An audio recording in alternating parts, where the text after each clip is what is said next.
안녕하세요. 마을교육공동체 TV, 마을교육공동체에 대한 몇 가지 단상 진행자 김태정입니다. 국어사전에 따르면 단상은 생각나는 대로의 단편적인 생각을 의미합니다. 이 코너는 말 그대로 마을교육공동체에 대한 길지 않은 짧은 생각과 이야기를 나누고자 만들었습니다. 오늘은 마을학교를 운영할 때 고려해야 할 것 첫 번째, 서비스 제공자가 되지 말자입니다. 혁신교육지구 3대 사업으로 민관학 거버넌스, 마을연계 교육과정, 그리고 마을학교를 들 수 있습니다. 마을학교는 마을 주민들이 주도하는 마을주도 교육과정을 운영하는 학교 밖학교입니다. 마을연계 교육과정이 형식 교육의 하나로 학교가 중심에 서서 마을의 인적 역량과 물적 자원을 연계하여 교육과정을 재구성하는 것이라면, 마을학교는 비형식 교육의 하나로 학교 밖에서 마을이 중심에 서서 마을 주도로 마을 교육 과정을 운영하는 것입니다. 가끔 이런 질문이 제게 들어옵니다. 학교에 유휴 공간이 있는데 그곳을 활용하여 마을 학교를 운영할 수는 없나요? 여러분 생각은 어떻습니까?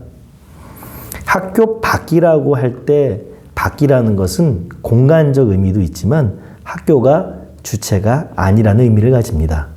만일 학교에 유휴 공간이 있고 그것을 마을과 공유하고자 하는 경우는 그 공간에서 마을 주민들이 주도하는 마을 학교를 운영할 수 있습니다. 예를 들어 학교 안에 있는 목공방을 마을과 공유하여 그 공간에서 마을 주민들이 만든 마을교육 사회적 협동조합이 마을 주민과 학생들을 대상으로 마을 학교를 운영할 수 있는 것입니다.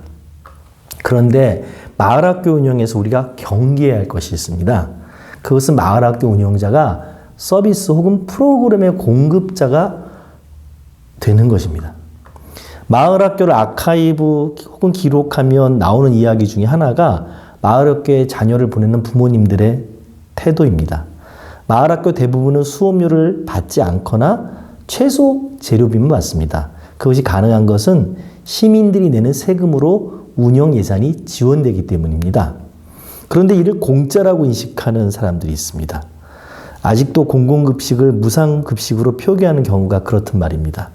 그러다 보니 학원과 마을학교 일정이 겹치면 돈을 지불한 학원에 먼저 자녀를 보냅니다.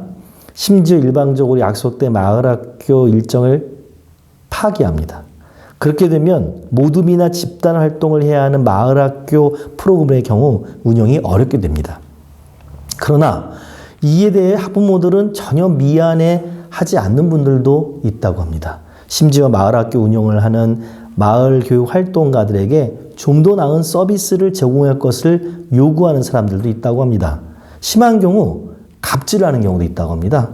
이들은 마을교육 활동가들의 선의를 보지 못하고 마을교육 활동가들 이른바 업자처럼 취급합니다. 이로 인해 많은 마을교육 활동가들이 상처를 받습니다. 대안은 무엇일까요? 여러 대안이 있겠지만 저는 마을학교 운영에 공동체적 정신과 방식을 적응해야 한다고 생각합니다. 즉, 마을학교가 고객을 모집하는 것이 아니어야 합니다. 마을학교가 프로그램의 공급자가 되고 마을학교 오는 청소년과 그 부모들이 수요자가 되어서는 안 됩니다. 함께 마을에서 아이들을 돌보고 성장과 발달을 돕는 협력적 관계 설정이 전제되고 실제 마을학교 운영에도 적용되어야 됩니다. 이를 위해서는 마을학교에 자녀를 보내는 부모들을 대상으로 하는 교육이나 간담회 등을 반드시 하도록 해야 합니다. 그리고 가능하면 부모들이 함께 참여하는 프로그램이어야 합니다. 아주 잠시라도 함께 소통하는 자리를 만들어야 합니다. 가장 좋은 것은 부모들이 프로그램을 아주 작은 부분이라도 함께 만들거나 그 운영의 책임성을 나누는 겁니다. 물론 쉬운 일은 아닙니다. 그렇다고 결코 포기해서도 안 됩니다. 우리는 한 아이를 키우는 데는 온 마을이 필요하다는 것의 의미를 다시 성찰해야 합니다. 다시 강조하지만 마을 학교를 서비스 제공자로 만들어서는 안 됩니다.